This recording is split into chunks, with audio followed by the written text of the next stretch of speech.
한국 사람들의 문화적, 종교적 전통이 아무래도 샤머니즘의 영향을 많이 받고 있기 때문에 우리나라 사람들은 직통 계시를 좋아합니다. 즉 하나님이 직접 나에게 어떠한 계시의 말씀을 주셔서 그것을 가지고 나의 삶을 결정하고 싶은 그 하나님의 음성을 직접 듣고 싶어 하는 거죠. 그래서 그것의 긍정적인 측면은 어느 나라보다도 한국 사람들은, 한국 그리스도인들은 기도를 열심히 합니다. 기도를 하면서 하나님의 음성을 직접 듣고 싶어 하죠. 물론 긍정적인 측면도 있습니다. 하지만 우리는 한번 생각해 볼 필요가 있습니다.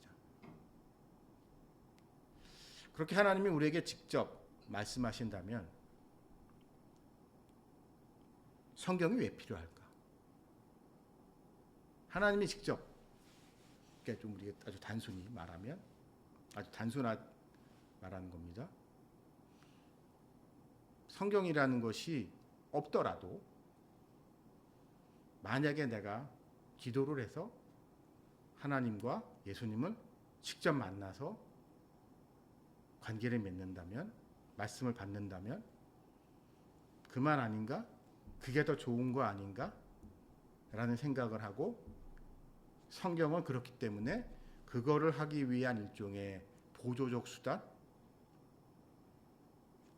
생각하는 경향이 우리 한국 사람들 사이에는 있습니다. 분명히 있습니다. 그래서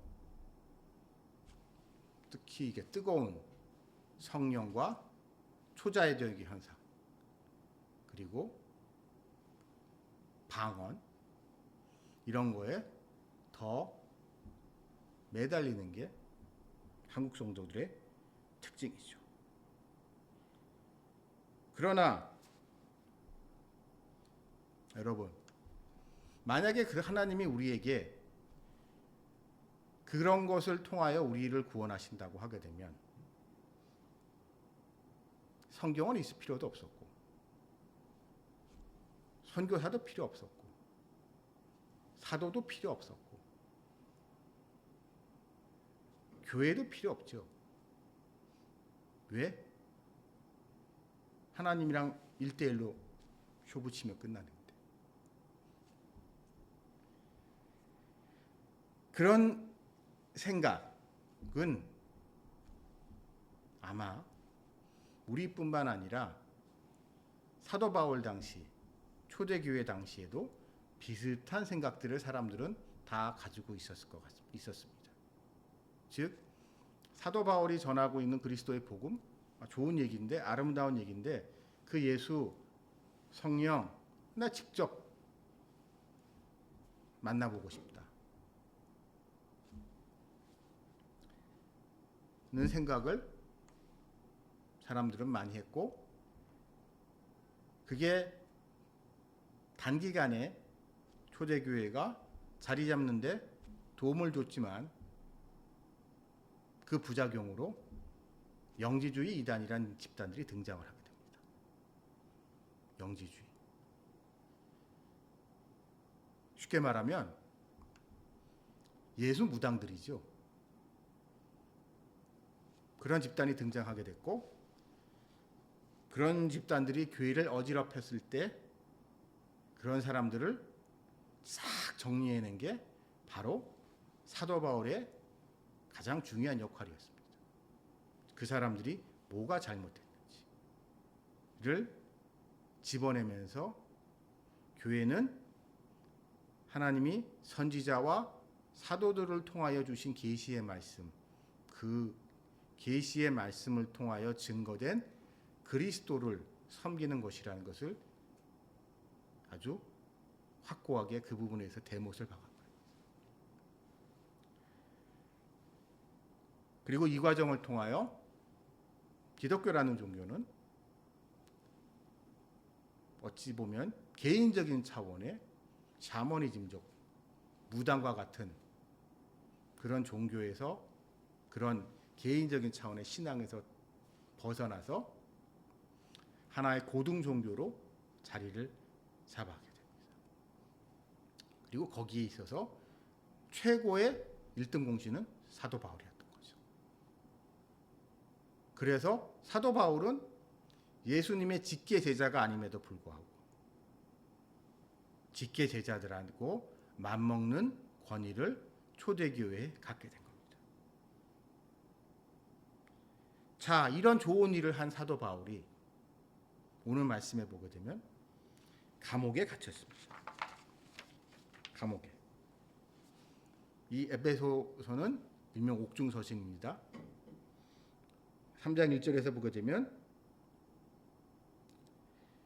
갇힌 자 된 나 바울이라는 표현이 등장하거든요. 이 갇힌 자라는 것이 한마디로 감옥에 있다는 거예요. 그래서 옥중서신이라고 하는데 이 옥중서신 이 편지를 받는 에베소 사람들의 마음을 한번 생각해 봅시다. 에베소 사람들은 한때 사도 바울은 큰 스승입니다. 오랫동안 에베소에서 사도 바울이 직접 그들에게 복음을 가르쳤고 말씀을 가르쳤습니다. 그래서 선교 여행 끝나고 예루살렘으로 돌아가는 길에 특별히 에베소 들리고 정확히 말하면 에베소 앞바다에 있는 밀레도 섬으로 에베소 교회 지도자들, 장로들을 불러서 특별히 그들과 시간을 가질 정도로 아주 사도 바울과 끈끈한 그런 지역이었습니다. 근데 그들 입장에서 한번 생각을 해보십시오. 이 위대하고 훌륭한 사도 바울 선생님이 감옥에 갇혔대요. 감옥에. 보통 이거 로마 감옥으로 추정을 하는데요. 이 다 이제 제국을 여기저기 자기네 동네나 여기저기 하다가 바울 선생님이 결국 로마까지 가셨는데 로마에 여러분 이제 사도행전을 아시는 분들 이제 유대인들이 모함을 하니까 로마 시민권을 가지고 있었던 사도 바울은 로마 황제한테 직접 항소를 해서 이제 로마까지 가게 됐습니다. 여러분도 아시다시피 그렇게 로마에 자리 잡고 이제 로마에서도 이제 선교 사역을 잘 감당하고 있었는데 어찌된 영문인지 이 사도 바울이 감옥에 갇혔다는 소식을 그들이 듣게 됩니다. 이 감옥에 갇혔다는 소식을 들었을 때 그들의 마음은 어땠을까요? 쇼킹했을 겁니다. 그들은 에베소 교회 사람들은 아마 이렇게 생각했을 거예요. 우리 사도 바울 선생님이야말로 진정한 여호와 하나님의 종인데 선지자인데 사도인데 저 유대교 종교 지도자들 예루살렘 성전으로 중심으로 한 율법을 중심으로 한 종교 기득권 세력들의 모함을 받아서 우리 바울 선생님이 예루살렘까지 가실 수밖에 없었고 그들한테 모함을 받아서 죽을 뻔했는데 하나님께서 살려주셨단 말이에요. 어떻게 살려주셨어요? 결국 로마 제국에서 온 군인들이 보기엔 총독들이 보기엔 사도 바울 제가 좀 이상한 얘기를 하는 걔가 무슨 얘기하는지 잘 모르겠는데 좀 별난 놈인 것 같긴 한데 제가 이렇게 죽을 죄를 지은 것 같지는 않은데 로마 시민권을 가지고 있는 걔가 뭐 좀 글쎄 라는 반응이란 말이에요. 그래서 결국 로마 총독들은 그 사도 바울을 보호합니다. 그래서 이 사도 바울을 어떻게든 죽이려고 하던 암살하려고 했던 유대인들의 저 암살 시도를 이겨내고 목숨을 부지한 사도 바울이 이제 로마까지 갔단 말이에요. 자, 이때까지 이런 과정 속에서 에베소 사람들은 로마 제국에 대해서 긍정적으로 생각을 했겠죠. 로마 제국은 우리를 지켜주는, 즉 로마 제국에 저런 강력한 군대가 없었다면 저 흉악한 유대교 종교 지도자들한테 맞아 죽었을 텐데,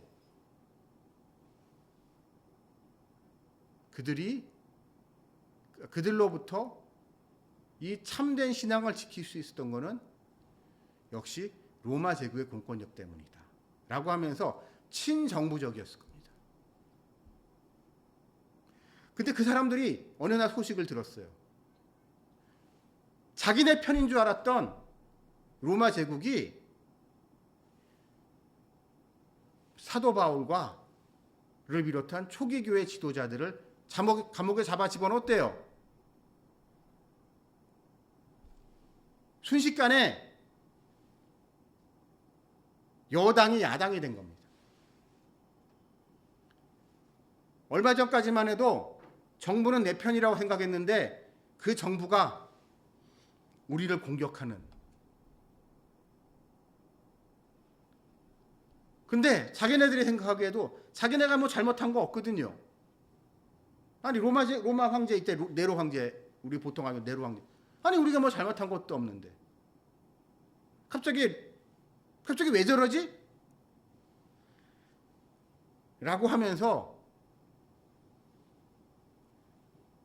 이 벌어지고 있는 이 황당한 시츄에이션에 대해서 그들은 혼란에 빠졌을 겁니다.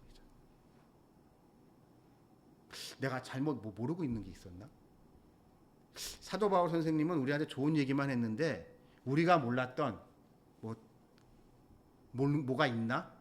내 앞에선 저렇게 좋은 얘기만 했는데 진짜 안에 들어가 보면은 사람들이 이야기하듯이 아주 이상한 짓들이 있는 거 아닌가? 식인 풍습이 있는 거 아닌가? 로마시에 진짜 불을 지르지 않았나? 이러한 의심 속에서 그들은 혼란에 빠졌을 텐데요. 그러한 그들에게 사도 바울은 이 편지를 쓰면서 자신이 감옥에 갇히게 된 것에 대해서 그들에게 설명을 합니다. 이 또한 하나님의 경륜에 의한 것이다라는 점을 강조합니다.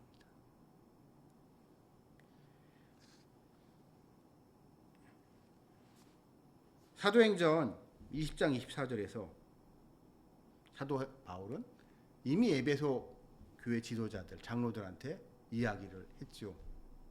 나의 달려갈 길과 주 예수께 받은 은혜, 곧 하나님의 은혜의 복음을 전파하는 일에는 나의 생명조차 조금도 귀한 것으로 여기지 않는다고 했던 이 사도 바울이 죽음을 각오했다는 건 알았지만 억울하게 이렇게 해야 되나? 라고 사람들이 생각할 수 있겠지만 사도 바울은 아니라는 거예요. 이 또한 하나님의 경륜, 은혜의 경륜에 의해서 이런 거다라는 것을 생각을 합니다. 그리고 그 은혜의 경륜의 핵심은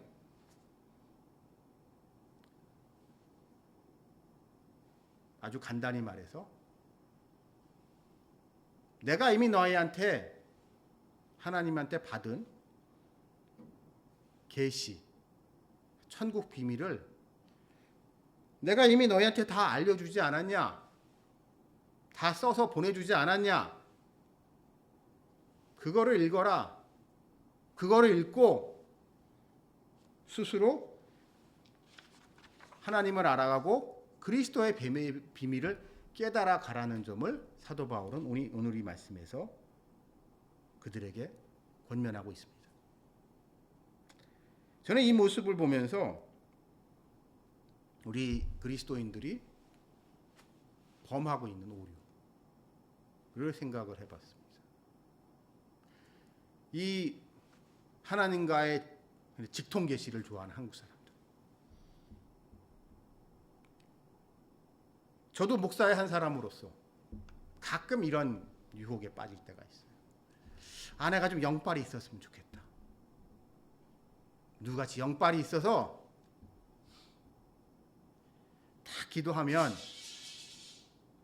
딱 기도하면 하나님이 이렇게 착 영감을 주셔서 직통계시 이렇게 사람들 했으면 좋겠다. 특별히 저한테 기도 부탁하러 온 사람이 무슨 문제가 있어서요. 상담할 게 있어서 저를 찾아온 사람이 왔을 때 그 사람에 대해서 제가 우리 같이 그럼 성도님 같이 기도합시다라고 기도했을 때 하나님 뭔가 말씀을 탁 주셔서 그 사람한테 딱 꽂히는 한마디 해줄 수 있는 그런 능력이 있는 영빨 있는 목사였으면 좋겠다는 생각이 저도 드는데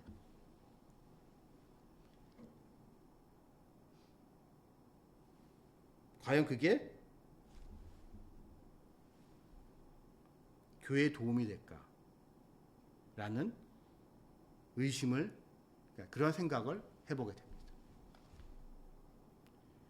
왜냐하면 이 하나님과로부터 직접 말씀을 받고 싶어하는 직통계시를 좋아하는 영빨을 좋아하는 사람들 중에요. 거의 대부분이 본인은 별로 기도 안 해요. 본인은 별로 성경 말씀 읽지도 않아요. 본인은 일상 삶에서 거룩과 경건을 실천하려고 하지도 않아요. 하나님의 나라라는 하나님의 나라의 건설이라는 그러한 책임의식을 가지고 있는 것도 아니고 다시 오실 예수님, 재림하실 예수님에 대한 기대가 있는 것도 아니에요. 대부분들은 그냥 나에게 지금 이 시점에 필요한 현실적인 문제를 해결하기 위한 선택에 있어서 책임 회피를 하고 싶은 것뿐이에요. 10중 8구는 이미 마음속에 결론 나 있습니다. 이 길로 갈지 저 길로 갈지. 예를 들어서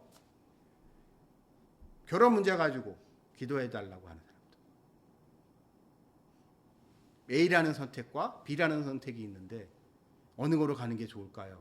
목사님 기도해 주세요. 라고 찾아와서 이야기는 하고 있지만 99% 이미 그 사람은 마음속에 정했어요. A로 갈지 B로 갈지 A로 갈지 B로 갈지 했던 자신의 선택에 대해서 일종의 컨펌을 받고 싶을 뿐이에요. 그리고 그것을 통하여 자신의 선택이 하나님의 뜻이었다라고 우기고 싶은 그런 모습을 사람들은 보여줍니다.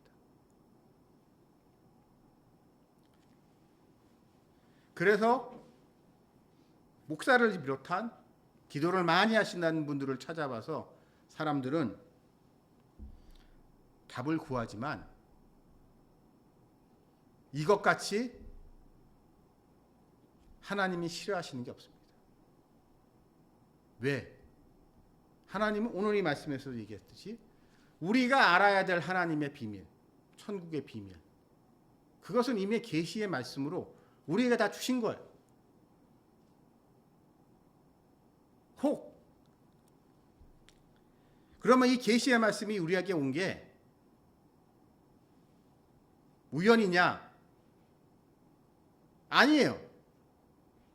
이 계시의 말씀은 우리가 알 수 있는 것, 우리에게 전해진 것, 그것이 그 긴 역사 속에서 많은 위기가 있었지만 어떻게 말씀이 우리가 알게 되고 우리 하나님의 말씀을 통하여 우리가 하나님의 뜻을 알고 우리가 어떻게 살아야 될지 알게 되는 것, 그거 자체가 하나님의 경륜인 겁니다. 하나님께서 다 계획해 놓으신 거고 그렇게 주관해 오신 거예요. 어쩌다가 우연히 만난 그것이 아니라는 겁니다. 사도 바울은 그것을 강조하고 있습니다. 한번 우리 이제 짐작을 해봅시다. 자, 초대교회에서 사도 바울은 이런저런 과정을 통해서 베드로와 투톱으로 교회 지도자가 됐습니다. 로마 교회에 있습니다. 로마 교회에서 제국의 중심지였던 로마에서 이제 열심히 전도하면서 사역을 했을 텐데 각 지방에 있는 교회들에서 자기네들의 문제에 대해서 편지로 질문을 해오는 거죠. 우리 교회에, 우리 지역에 이런 문제가 있는데 이 문제 어떻게 해야 될까요? 이 문제에 대해서 어떻게 생각하십니까? 그것에 대해서 사도 바울이 심사숙고하면서 편지를 쓴 것, 그것이 결국 바울 서신서들이거든요. 근데 바울 서신서, 바울 입장에서 생각을 해봅시다. 사람들이 던지는 질문이 새로운 것이었을까요? 대부분이요, 똑같은 소리 또 하는 겁니다. 왜? 전에 받았던 답이 내가 생각했던 답이 아니거든. A라는 선택과 B라는 선택에 있어서, 선택의 기로에 있어서 나는 B로 가고 싶은데 사도 바울은 편지에서 A라고 얘기를 했거든요.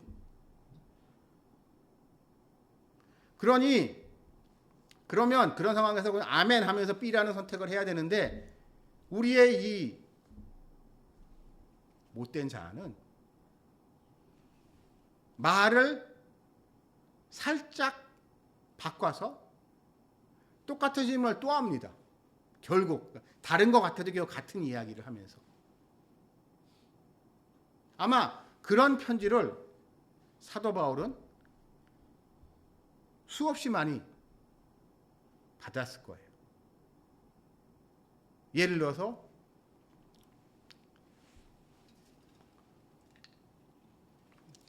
우리가 잘 알고 있는 고린도전서예요. 우상에게 바친 제물 같은 경우 한번 생각을 해봅시다. 사도 바울 선생님은 거기서 그건 먹던 안 먹던 상관이 없기는 한데 뭐 굳이 그것까지 먹을 필요 있냐? 그거 아니어도 먹을 거 있잖아. 웬만하면 먹지 말지. 그것 때문에 사람들 시험 드는데 라고 하는 게 사도 바울 선생님의 그러니까 대답인데, 그러면 사람들이 꼭 이렇게 질문을 해요. 그럼 웬만하면 어떨 때는 괜찮아요? 라는 거예요. 어떤 때는 괜찮고 어떨 때는 안 되는데요. 정확히 좀 찝어주세요. 이 질문을 왜 할까요? 난 그 고기를 먹고 싶거든. 그게 싸니까. 제사 지내고 난 음식은 저도 이게 참 희한한 게 그렇다고 그러더라고요. 저도 잘은 모르겠는데 이제 그런 굿하는 거 있잖아요. 굿. 이게 그 이방 신전에 제물 바치는 게 우리나라로 굿하는 거란 말이에요. 무당들이 굿하고 난 다음에 뭐 몇천만 원짜리 굿, 뭐 이렇게 비싼 굿 하고 난 다음에 음식들을 사람들한테 나눠줍니다. 주변에 나눠주고 하는데 그게 싸요. 푸짐해요. 많이 줘요. 왜냐하면 그렇게 해야지 이제 복을 받는다고 그런 사람들이 생각하기 때문에. 그럼 그거 이제 먹고 싶단 말이에요. 사람이라는 게. 근데 그거 가지고 웬만하면 먹지 마. 그냥 사도 바울이 딱 잡아서 그건 절대 안 되라고 얘기를 했으면 단순했을 텐데 뭔가 이렇게 여지를 남겨놓으니까는요. 이 부분을 가지고 사람들은 자꾸 시비를, 그러니까 뭔가의 틈을 찾아서 나는 먹고 싶은 이런 게 인간의 마음이란 말이에요. 뭐 예를 들어서 부부 사이에 있어서도 내 부인하고 헤어지려고 하는데 남편을 욕보이지 않으면은 결혼하지 마라. 같이 살아라. 헤어지지 말아라. 음행한 그러니까 뭐 이런 조건을 하면서 웬만하면 같이 살라고 얘기를 하지만 이제 결혼과 이혼 관련된 이제 상담을 해보신 분들은 아시겠지만 하여튼간 뭔가 건수를 잡아서 이 사람이 나를 이렇게 못 살게 굴었다. 나를 이렇게 학대했다. 그런데도 내가 참고 살아야 되냐?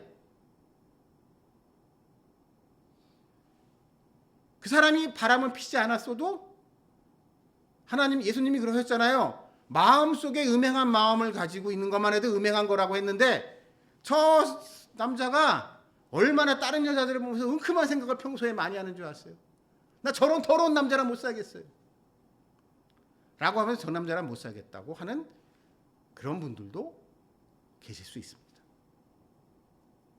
이런 것들에 사도 바울이 시달렸던 거예요. 그러니까 사도 바울은 오늘 이 편지에서 에베소 교인들한테 단호하게 얘기합니다. 나 지금 감옥에 갇혔지. 너희들 알다시피 나 좋은 일에다 감옥에 갇혔잖아. 그래 이제 전같이 너희랑 사사로이 함부로 편지를 주고받는 처지가 아니야. 여러분 지금도 그렇겠지만 감옥에서 편지를 주고받으려고 하게 되면 검열을 받아야 되잖아요. 내가 마음대로 외부와 소통할 수가 없잖아요. 그런 사도 바울의 처지에서 사도 바울은 말씀하는 겁니다. 자, 다 가르쳐 줬잖아. 내가 너희한테 지금까지 전해준 이야기, 전해준 글로 너희한테 전해준 하나님의 말씀, 그리고 너희가 이미 구약으로부터 받은 말씀, 뭐가 더 필요하니? 근데 그거 왜 안 봐? 그거 찾아보면 되는데, 그거 보고 읽고 기도하면 되는데, 하나님이 다 가르쳐 주시는데 다 알고 있잖아. 근데 왜 안 하냐는 그러한 경고의 말씀을 오늘 이 말씀 중에 하고 계신 겁니다. 저는 이 말씀이 오늘날 한국교회 성도들에게 시사하는 바가 크다고 생각합니다. 사람들이 평소엔 저 같은 목사들 우습게 여기는 사람들이 많습니다. 더 흥미로운 건 이제 개인적인 경험입니다만 교회 다니는 사람들이 더 목사 무시해요. 교회 안 다니는 사람들은 제가 목사다 하게 되면 그래도 뭐 좀 있나 싶어 하는데 교회 다니시는 분들, 특히 교회에서 중직이신 분들, 목사? 뭐 목사인가 보지 뭐. 또 목사네. 이런 반응을 보이시는 분들. 목사 중에 하나.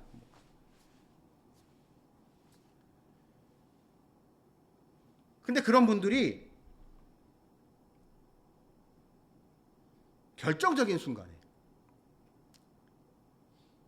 결정적인 순간에만 목사 찾습니다. 목사님이 기도해 보시고 결정해 달라고. 하나님의 종께서 어련히 알아서 하시겠습니까? 평소에는 그렇게 지멋대로 하던 인간들이.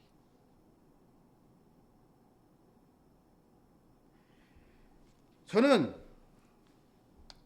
그리스도인이 그 사람이 목회자건 일반 성도건, 성도 중에도 집사건 장로건 어떤 직위에 있던 사람이라든 거룩과 경건에 힘쓰고 말씀을 읽고 기도한 경건 생활하는 사람이라고 하게 되면 하나님은 분명히 그 사람에게 응답하십니다. 그 사람이 알아야 될 모든 것 다 알게 하시고 그 사람이 깨달아야 된 것 다 깨닫게 하십니다. 왜냐하면 그렇게 약속하셨기 때문이죠. 성령께서 너희가 말아야 될 것, 알아야 될 것 다 알게 해주시겠다고 예수님께서 우리에게 말씀하셨기 때문에 다 압니다.